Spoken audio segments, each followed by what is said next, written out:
It can be easy to just think, oh, that didn't work, or, oh, I'm not seeing the numbers I wanted. Think about what's a real objective for you to see to where it feels like there's an ROI for you in your business.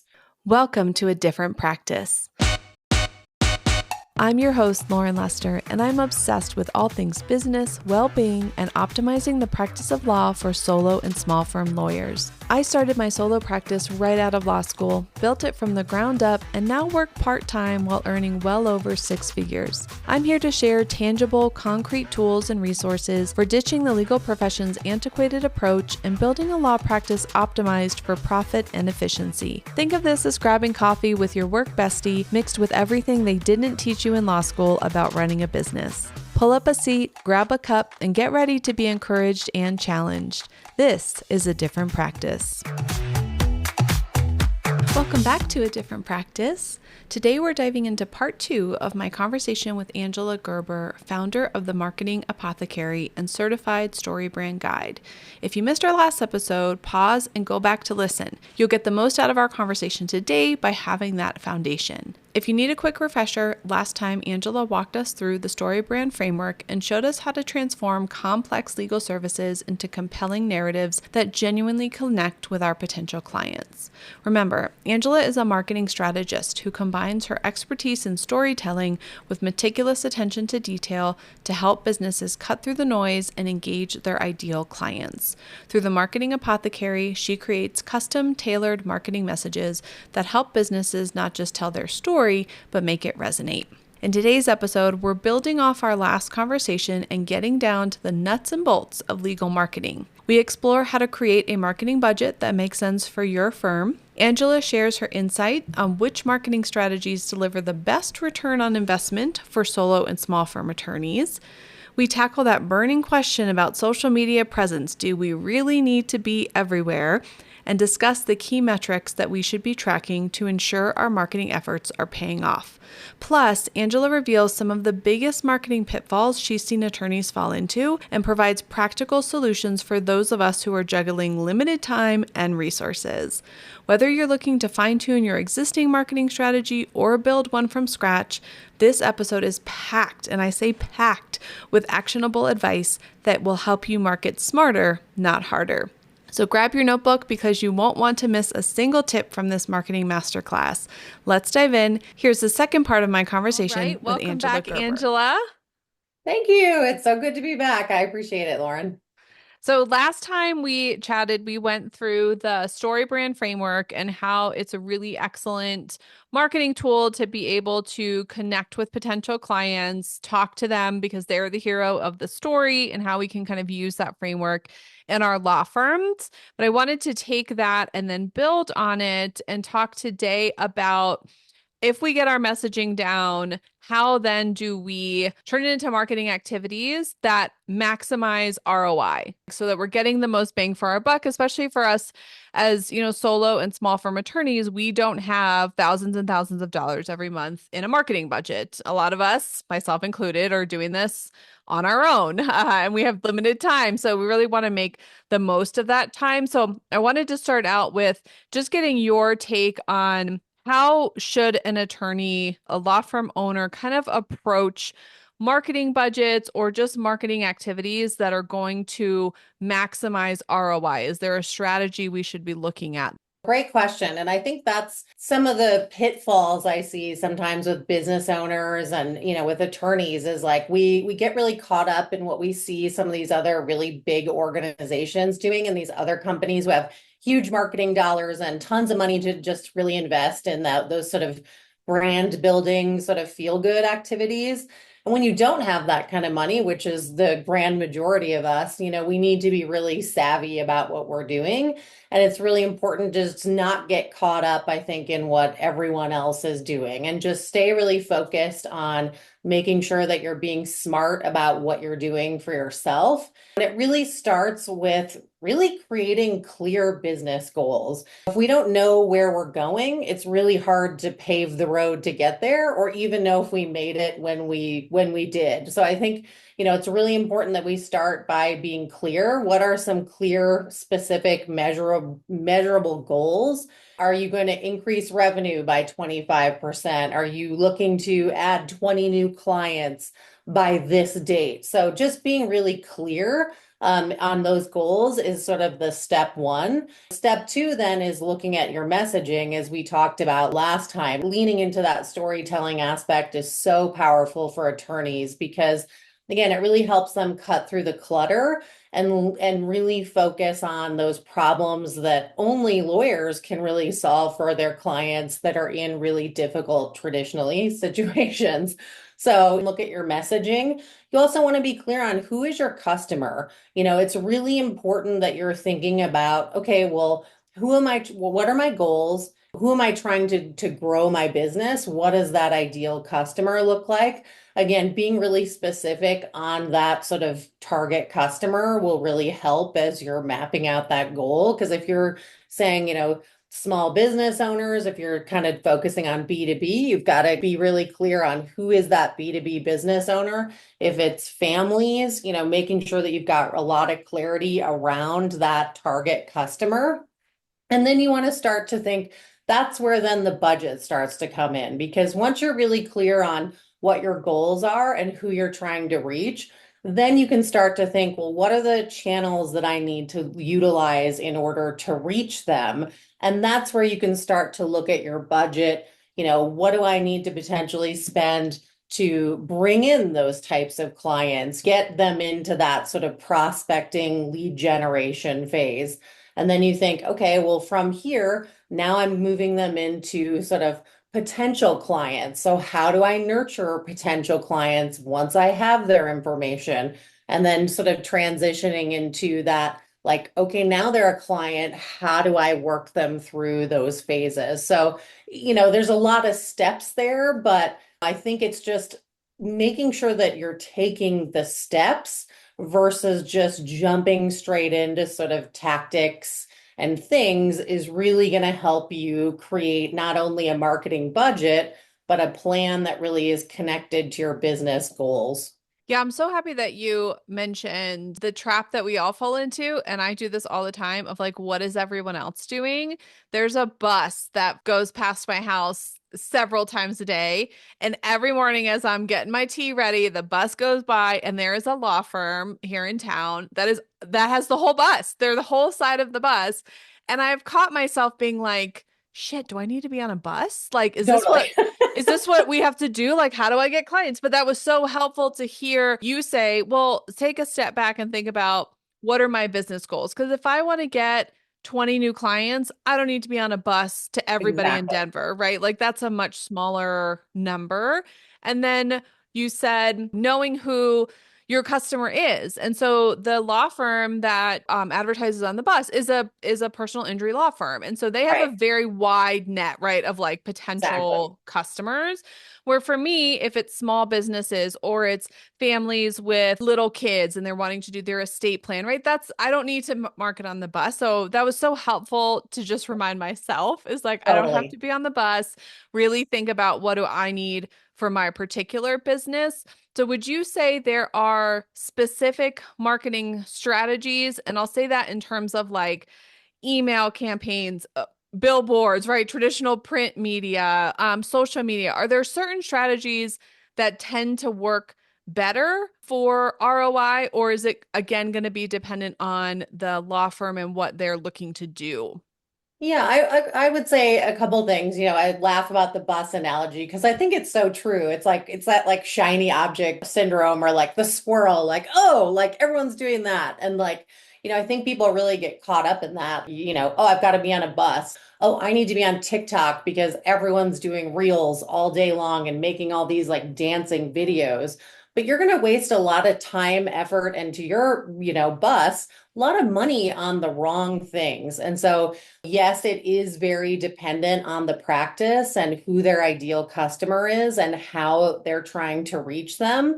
But I think it's really important that we don't overlook the fundamentals when it comes to our marketing. And that's where if we take everything in stages and we're building the blocks one on top of another, we're on the right path versus just saying, oh, I'm going to go spend all this time and money on TikTok and putting a bus ad out there. So again, I think it's just thinking about how do you build relationships with people? That's something that's really important to keep in mind. Looking at our customers and thinking, how do we create that curiosity? How do we get them enlightened and excited about what we do? How do we get them ready to commit? So, sort of leaning into those phases of how we actually build relationships and connect to our customers is really important.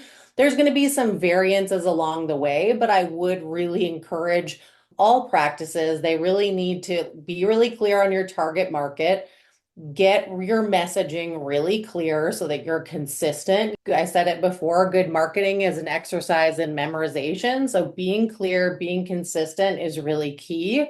And then how do you use your website? How do you use different lead nurturing and referral programs to grow your business? Websites are not just meant to be there and just sit there. It really is an integral part of your business and your marketing strategy. And the same goes for email. Email is often really overlooked when we think about marketing. People are like, oh, email, everybody emails. I just need to post on social media. Again, that's not where you're going to maximize your budget. And you have to think really smart and hard about how much time and money you're putting into those things. So, I would think really clear and again, stay focused on some things that are just sort of those tried and true and those really foundational pieces that every business needs, again, to really create those strong relationships with your potential customers. I would say I think email does get overlooked, and I have recently made an effort to do more email marketing with my practice for the time investment. The ROI, and I haven't tracked it in terms of data, but it feels anecdotally that it is a bit more bang for my buck. And I think it's because of that. It feels more like a personal connection, even though, yes, there's so much email out there. It's still an email that says, hey, Angela, here's what I'm doing this fall, personal, but here's also some information about estate planning, where I could put that same information on a video or post it on social, but it doesn't feel as much of a personal connection. So I think that Right. is one easier way to lean into marketing, is to really cultivate those relationships that you had or folks who have come across your firm, to have that email exchange in place. Yeah, 100%. And I mean, they say, email ROI is like for every dollar you invest, your return is 36 to $42. And so that's a huge return on your investment. And you got to think too, you send someone an email. I mean, we can all be honest, we all have our email open all day, every day. So your opportunity to get someone's eyes on your email is so much better than social media when they're doom scrolling. Like, did the algorithm change? Like, what type of engagement did you have? And you're really fighting to control something that's completely out of your hands, whereas email, you just have a lot of control. Same with your website, same with creating really high value like lead magnets or lead generators, especially when it comes to attorneys. You guys have so much knowledge and expertise. Creating those sort of high value, high quality content pieces will just really serve your ideal clients well because they're like, oh, they have so much value. They're giving me a free resource. They're really supporting me in sort of a time of need. And again, I think it's a very different, you're not getting people impulse buying from like an Instagram ad. You're targeting someone who has a very specific problem that you guys can, only you can uniquely solve. So again, I think those types of activities, referrals, lead magnets, partnerships, that relationship side, I think is going to see a much higher ROI than some of these sort of shiny objects, high dollar social media tactics that's really easy to get caught up in. Is there a general benefit to social media? Like, is it something where a law firm can say, I just have no social media presence in today's market? Is that going to have a detrimental effect? I understand not leaning into like spending a bunch on ads because yes, these are not impulse buys. We're not gonna, have the Instagram ad that gets a bunch of traffic because it's a cool, shiny new widget that somebody's selling. But at the same time, I wonder because social media is so Yeah. prevalent, I would think if I'm looking for a law firm and I'm vetting them, I went to their website, I kind of want to get a sense of what they're about, and they have no social media. I don't know if, as a legal consumer, if I would be like, I don't know, are they legit? Because everyone has social media. Like, do you Right. find that you don't have to necessarily do all the stuff everyone looks Yeah. like they're doing if it doesn't work for your business, but you can't shun it entirely? Agreed. I mean, I feel like it's sort of that necessary evil. I don't know if I personally would go so far as to say, like, if they're not on social, then they must not be for me. But I think it's just, again, it's more about that value and that education that you provide through your social media channels. And the other trick with social media is just, again, who are you trying to reach? And being really smart about the platforms that you're on. I see a lot of people get caught up in, I have to be on all the platforms, posting all the time. And that's a really big trap, not only for time, money, and just effort. That you're going to put into that. So, again, I think it's just being really smart. Who am I trying to reach? What platform makes the most sense? Obviously, if you're targeting more B2B, you're targeting other businesses. LinkedIn is going to be a great platform for you. Facebook has seen a big resurgence nowadays with sort of broad range of demographics. There's a lot more, Facebook groups becoming really popular again. So again, I think it's just being really smart about where your audience is and then just creating a consistent way to show up. That's the other thing is if you've got a clear message, think about how are you going to execute that clear message across all of your platforms and try to again don't be everywhere to everyone. I always encourage clients to be on one or two maximum social media platforms because again, you can show up, you can engage, which is another really important part of social media now. It's not just about putting up content, it's about being proactive and engaging on the platform and then sharing your valuable content. So it's just a balance. Like I said at the beginning, I think it's kind of a necessary evil at this point, but I would really encourage you to be smart about where your customer is, leaning heavily into only one or two platforms. And you don't have to post every single day, but create a cadence and a content calendar so that 1 to 5 times a week or depend whatever you can consistently do, set that schedule and maintain it. Because if you can only post twice a week, post every Tuesday, Thursday, because you're again teaching your audience. I know that on these days that I'm going to get new value, new content, and they're going to look for it. So those are just some tricks that I would encourage with social media because it can quickly be a rabbit hole. Yeah, that takes a lot of the pressure off, I think. There's certainly the big names in the field, which to learn any of them super well is a huge time investment. And then you start to get, I mean, the social media landscape is very wide. And so you're like, do I need to also be on Snapchat and Threads? I mean, you could go down Yes. that rabbit hole. So it's really nice to hear, you know what, pick one, maybe two, learn those well, commit to those, and that's where you're going to see the most return. Yeah. And the other thing I would say is just look at it as a piece of your marketing plan and where does it fit in?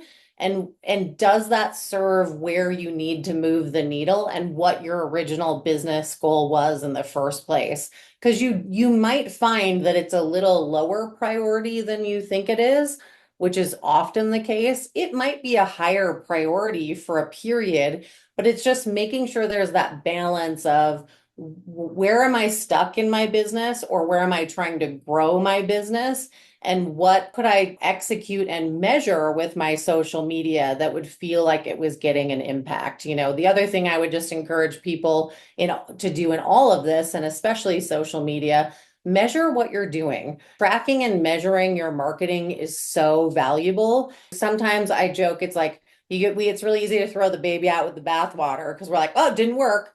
But sometimes it just might be you didn't have the right subject line for your email. You didn't have the right headline on your ad. Like try to test and measure and set those metrics with anything you're doing. Because again, I just think it can be easy to just think, oh, that didn't work, or oh, I'm not seeing the numbers I wanted. You are going to spend a lot of time and energy on social media. You're not going to get 150 new leads with one or two posts. That's just not real. So think about what's a real objective for you to see on social media to where it feels like there's an ROI for you in your business.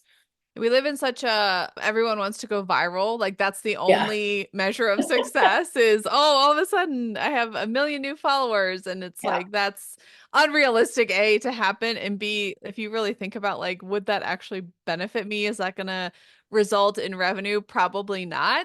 So totally. what Yeah. are some of those measurements we should be looking at, those numbers that we should be measuring to be able to then tweak our marketing activity?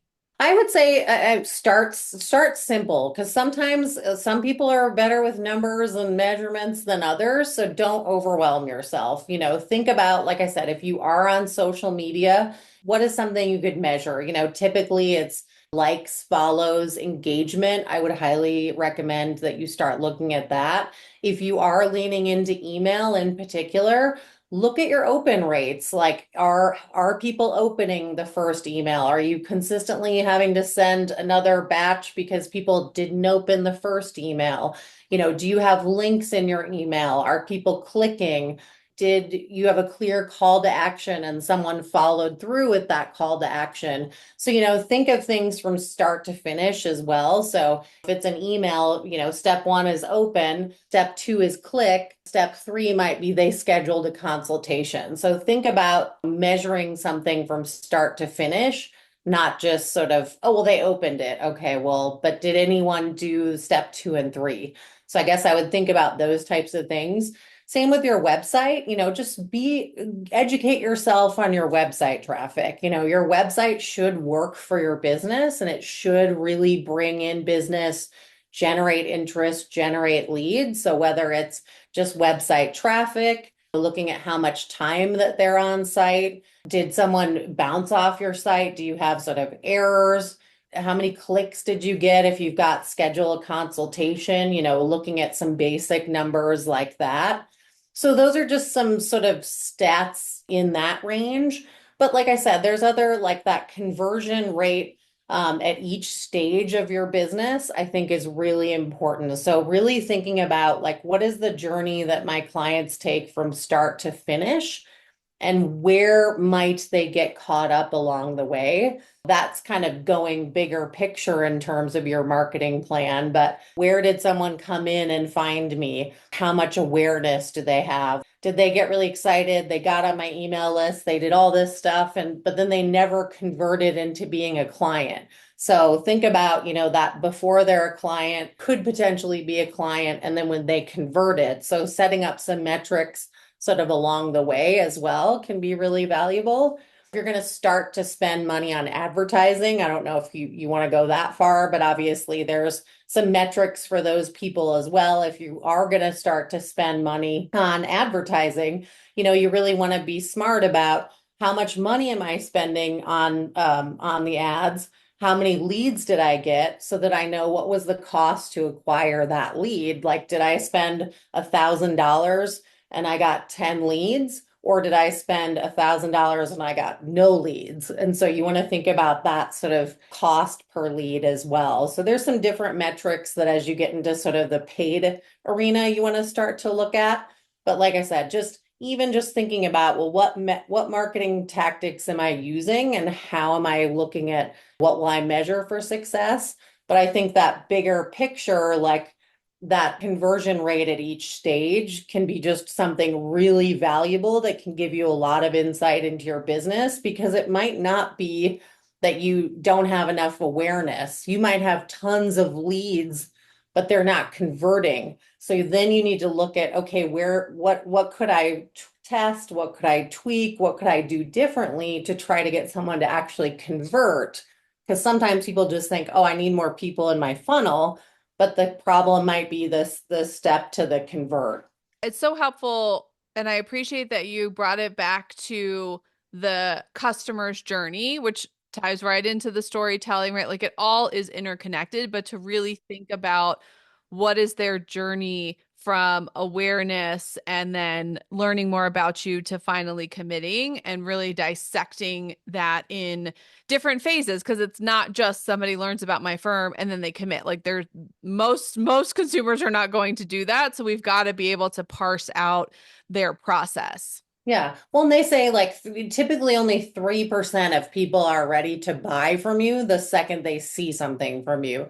That's a really narrow pool. So the more that we can do to sort of nurture, show up, be consistent, provide value, provide education, you're broadening your audience to people who may not be in that magical 3% pool. Then it's 30%, then it's 40%. Like, okay, you've got a lot more opportunity to convert when you're thinking about those sort of phases and then just taking it into account, especially when it comes to legal services.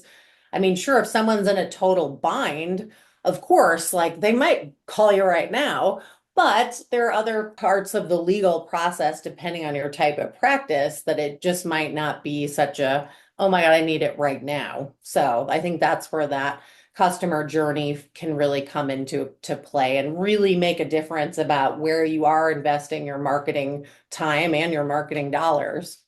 And I think it's a factor too that we are a service industry that is generally higher value. Like it's not, I'm in the Target line and I'm going to buy this $3 gum. Like that's an Totally. easier, quick decision to make. These are oftentimes services that can be thousands of dollars. So the buying process and the decision-making process for our consumers is going to take longer, just like we don't show up on the car lot and go, great, I'd love to spend, $40,000. I'm ready. Like it takes some time. So Yeah. really thinking about that it's not going to be instantaneous. When we're looking at our numbers, how often should we reassess? What are things we should look at to say, hey, this strategy may not be working. We may want to do something different here so that we avoid throwing the baby out with the bathwater, not pivoting. Oh, shoot, this one didn't convert. I'm going to change my whole strategy. But we also don't want to go 2 years and go, well, we maybe should have made a change 6 months ago. Yeah. Yeah, darn, I wish I would have looked at that. I think, like I said, there's some things that I would encourage you just to sort of keep an eye on as you're doing. If you are doing a lot of email marketing, something like that. What I typically say, I think looking at things in a month tends to be the most valuable. It depends on your frequency. If you're consistently posting on a social media platform, you're going to be spending a lot of time just looking at it all the time. Of course, you can keep an eye on things. 2 weeks to 4 weeks, I would say, is sort of a window. If you do have a specific campaign going out, like I said, and you're leaning into email, you want to watch that as it's in progress because, again, you don't want to let that get too static. Keep an eye on your website traffic. Again, 2 to 4 weeks. Just keep an eye on that because, again, you don't know if something's broken or something's happening if you're not monitoring it. So I think certain things you'll want to look at on sort of a 2 to 4 week basis. If you're in the throes of like, I'm running a paid ad, I'm running like a targeted email campaign, you want to sort of monitor that as it's happening. But I think just in general, a couple things I would say. Even just setting up a quarterly review, 3 months in particular is going to give you a lot more time to say, well, did this work? Like, how many emails did I send? Did I make changes on my website and suddenly my traffic went up exponentially or it dropped exponentially? Hey, I spent this much on maybe some paid ads. What ROI did that get me? So the quarterly reviews would be another sort of milestone I would really encourage people to keep an eye on because you'll just get a little bit more data and you'll be able to look at that a little bit more because sometimes those really short-term things there might be just something happen here or there, and suddenly it throws your numbers off. And that's when you can go, oh crap, I'm just going to change all this and start over. So, just setting a schedule, I guess, would be something that I would strongly encourage people to do.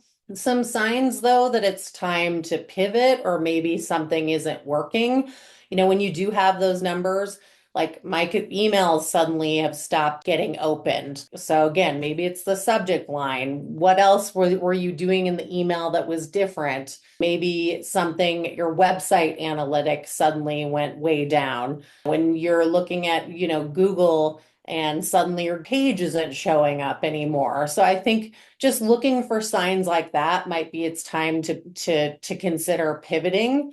Maybe you've got declining engagement is obviously a really strong factor on any of those platforms. Like if you again are posting on social media, geez, I used to post all this content and get all this engagement, and suddenly no one feels like I'm talking and no one's listening. Again, those are things where you just want to go back to, okay, who is my ideal client?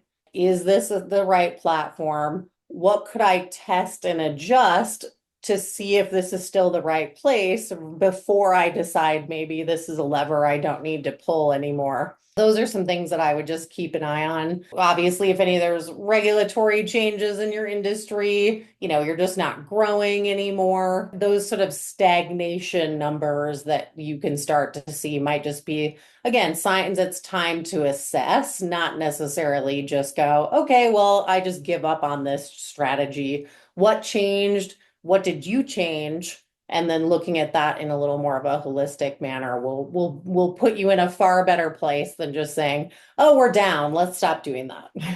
Yeah. And one thing I'll add that I am somewhat surprised that a lot of attorneys that I talk to don't do is track where folks find them. Like Yes, just yes, when you get a new lead, where did you hear about us? Because that can also help in those numbers. Like you're saying, oh, did I run an Instagram ad and I got a bunch of folks from Instagram? That's probably a good sign. yes. Versus I have no idea where the last 10 leads came from. Not as helpful. Yes, no, that's an excellent point because I think you're suddenly getting all these referrals or you joined a new group and everyone's coming from there. Or to your point, maybe you put a new lead magnet on your website or you ran something. Yeah, making sure that you're tracking where they're coming in is super important. So yeah, great point and totally agree.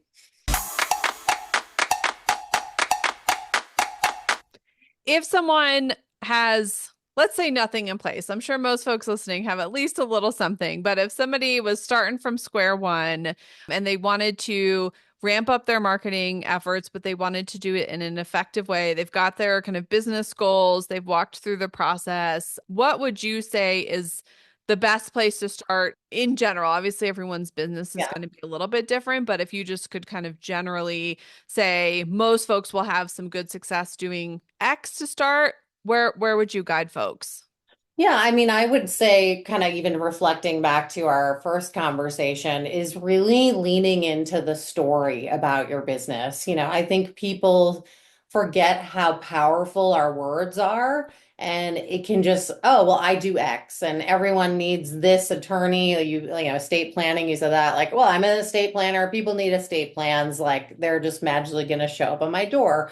I would really encourage people not to overlook the power of a really clear, compelling story for your business and one that really leans into that unique problem that you can solve and that you're positioned to solve in your business. Step one is going to be just critical. And then step two, we've talked a lot about today, is that creating a plan for your business that makes sense. Like, don't jump straight into tactics.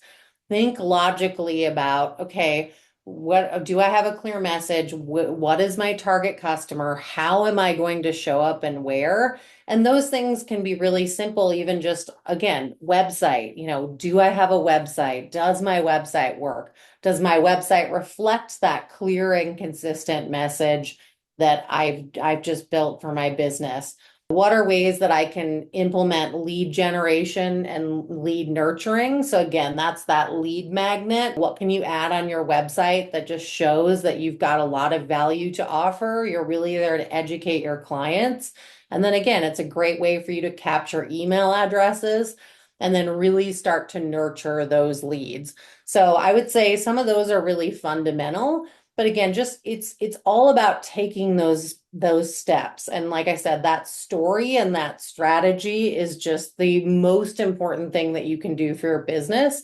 And even when we're starting these plans, it can feel like, Well, I don't know, is that enough? But if you skip to, well, I'm just going to start doing all these emails, but you haven't even figured out, well, what are you going to say? And where does that fit into your process? Or, oh, well, I'm going to do this, but I'm just going to start posting a bunch of content on social media. Okay, but have you figured out, do you have the right story? Do you have the right target audience? So I think those are just some really important things that I encourage people not to overlook the foundation. You don't just put up a house without pouring the foundation. And that messaging and planning is going to be really fundamental. Start there. But again, just think about the levers that you can pull that really create that know, like, and trust factor. And some of the things that you can use for marketing that work for you. Again, email works for you. So you spend a little bit of time setting it up. It's super easy to automate. It's super easy to stay connected to your clients throughout their process, throughout that customer journey that we talked about. That doesn't require you going and posting 3 posts a day on Facebook, etc. So think about things that you can make work for you in your business if you spend a little bit of time up front. And that's where that lead magnet, that email marketing can be really critical for you. And then when you do think about your social media, again, keep your focus super narrow so that you're just not stretching yourself too thin. Going back to that foundation, I think is so critical because to me, it makes the rest of the process feel easier because you Yeah. always have a starting point. Like if maybe I do my research and I really think about my target market and video is really going to connect with folks and I can Yeah. really give a lot of value. Well, if you just, like you said, jump into creating videos, you kind of feel like you're swimming in the deep end without a life jacket. Whereas if you can go back and say, okay, who is my market? What's the message that I want to say? How can I parse that message into 12 different videos, but it's essentially the same message? It just gives you a Exactly. starting point and you don't feel like you're starting from scratch every time you want to maybe build. If you get your email campaign down and then you want to start doing more on LinkedIn, you don't feel like, oh, now I'm at step one. You can build off of that messaging. Yeah, yeah. I just think it's that like you got to walk before you run, and it's really easy to think I've got to start running, especially when you're getting your business going. And we've all been there and you're wearing a million hats and doing a million things. But I always encourage people don't overlook those fundamentals because they will serve you in the long run far greater than just jumping into sort of tactics that you're going to spend a lot of time and energy on and feel like you're kind of lost in the noise and spinning your wheels. Yeah, and as very busy business owners, I can probably speak for most of us that tactic doesn't sound good. I Yeah. don't want to be spinning my wheels on anything that's not happening. I haven't figured out how to add more hours to the day, so, which I don't think anyone else has. Other than like spinning our wheels and just jumping in and not laying the foundation down, are there any other pitfalls that you have seen folks run into that we should try and avoid as we're building up our marketing efforts? Yeah, a couple of things. I would just say, like, don't be everything to everyone. Focus really on your niche and your practice and the problem that you solve and your sort of uniqueness. I think it's really easy for us to feel like we have to cast that really broad net and try to be everything to everyone. Don't feel like you have to do that because especially when you're getting started, it can feel like you have to do that because it's that like scarcity mindset. So just stay focused, like focus on your niche, your problem that you solve. Be consistent in your marketing. I see a lot of people be really inconsistent. Well, I didn't have time this week, so I didn't do anything. You've got to set up a system and a process for your marketing, or it is just going to fall to the back burner. Like if you're an attorney because you want to practice law and help people overcome something in the legal domain. You didn't start a marketing business, but if you don't create a plan and a process and a system, you're going to be really inconsistent with your efforts. And again, that's where it's going to be hard because we go back to that like 3% of people ready to buy right away. Well, if you didn't catch them magically in that one thing you did, you've got a long road to get them back into that know, like, and trust bucket. So just don't be inconsistency can be sort of, a killer. Just again, we've talked a lot about that customer journey. So just thinking of that whole process from how does someone become a potential customer to all the way to like they're your raving fans, forgetting to think about that entire process from start to finish can get you spending a lot of time and energy on something that may not be the problem in your marketing. So it's really important to think of that holistic sort of start to finish journey that your customers go on from when they first hear about you, like I said, to being sort of that raving fan. The last thing I would say, and we've talked about this a little too, is like just measuring your result. Even if you set up a few small metrics, being really mindful of measuring what you're doing can serve you so great in the long run because again, you just start to have that visibility to know what's working and not working. Where did my leads come in through, as you mentioned, Lauren, earlier? So just thinking about having those metrics in place is really going to serve you. And I think it's really easy for people to just do things and not measure them. And so that not measuring can really cost you in the long run. Especially like you said, when we get shiny object syndrome and Yeah. we're like, oh, this firm over here is doing these great videos. I need to do videos. And then I do them for a week and then I don't. Yeah. All of the Yep. things happen all at once. It's a perfect storm. Yeah, exactly. Yeah. And I think, like I said, the other thing is just create a plan. Marketing doesn't have to be overwhelming, but it sure can feel like that. And so making sure that you actually have a plan. I joke sometimes it's like field of dreams, like if we build it, they will come. Oh, I've just started this practice, magically everyone will appear. But again, if you just take the time, build the plan, set the pieces in place, you will be able to create a marketing that will make an impact for your business. But it won't happen overnight and it won't just happen because you put a sign out front. Not in today's market when there's so much in the market. I mean, Yeah. I think the legal profession has always had a good amount of competition, but certainly now with everything else consumers are Oh, yeah. bombarded with, we do have to make sure that we are taking all the right steps to get in front of them and nurture that potential client to become a client. I have learned so much in chatting with you. I can't even tell you. I so very much appreciate your practical approach to it, just breaking it down, giving real concrete examples. I'm excited to go back and do some tweaking in my own marketing plan. I've done a few of the pitfalls. I will Yeah. say, I will own up. I've You're not been human. It's consistent. Yep. okay. It happens, but in talking with you, I feel like it's doable. Like I have a plan in place. It's not as overwhelming as it felt even an hour ago. And so I can't thank you enough. Please remind all of our listeners where they can learn more about you and get in touch with you should they also need some marketing help. Well, thank you. This has just been wonderful. And yeah, I just love talking about marketing and just, I don't know, it should be fun, right? If we're all working, we spend a lot of time together, let's have a good time. Would love to connect with anybody. You can find me. Obviously, my website is themarketingapothecary.com. I do spend a lot of time on LinkedIn. So if you just look up Angela Gerber on LinkedIn, you can connect with me personally there. And then I've also got an Instagram page for the Marketing Apothecary. So you can find me there as well. I mentioned this before, but I do have a weekly email. It's all about adding tips and tricks. And like I said, having a little bit of marketing fun. So you can sign up for that on my website as well. It comes to you each week and it's quite entertaining. We joke about things like marketing with a magic 8 ball or how to market like a farmer instead of a hunter. So, it's all about value and making it really fun for everybody, but also giving you guys some practical tips that each week that you can just really think about your marketing in a way that just makes it a little easier and approachable. Everyone go sign up for Angela's newsletter, connect with her on LinkedIn and or Instagram.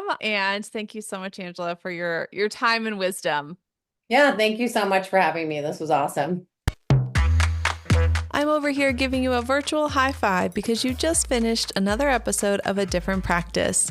For more from this episode, head over to adifferentpractice.com/podcast for the show notes. If you found this episode helpful, I'd love it if you'd share it with someone who might like it too. Be sure to rate the show wherever you listen to podcasts, and don't forget to subscribe so you never miss an episode. If you're ready to unleash your firm's potential, grab your free guide to the 6 pillars of optimization today. I have tried everything and made all the mistakes in building my business over the last near decade. I figured out what works and what's essential. Now I'm sharing the 6 essential pillars every law firm needs, key factors for implementation, and practical tips for optimizing each. Grab your free download today at adifferentpractice.com/optimize. I can't wait to connect with you next time. Until then, keep building a different practice.